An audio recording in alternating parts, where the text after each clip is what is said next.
By the glorious morning light, and by the night when it darkens, your Lord has not forsaken you, nor is he displeased with you, and the hereafter will indeed be better for you than the present life.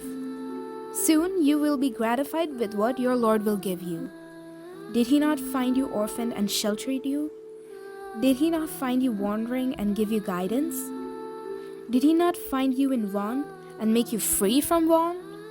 Therefore do not treat the orphans with harshness, and do not chide the ones who ask for help, but proclaim the blessings of your Lord.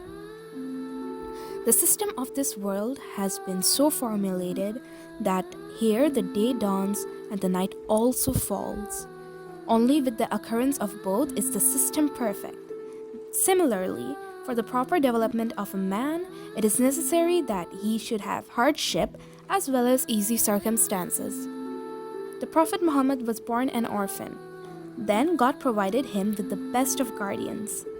He went eagerly in search of the truth. Then God opened the door of truth for him.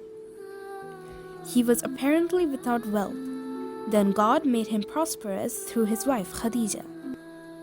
These are historical examples which show how Almighty God helps his subjects.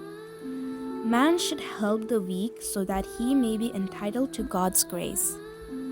His word should be full of expressions of God's grace so that God may confer his blessings upon him.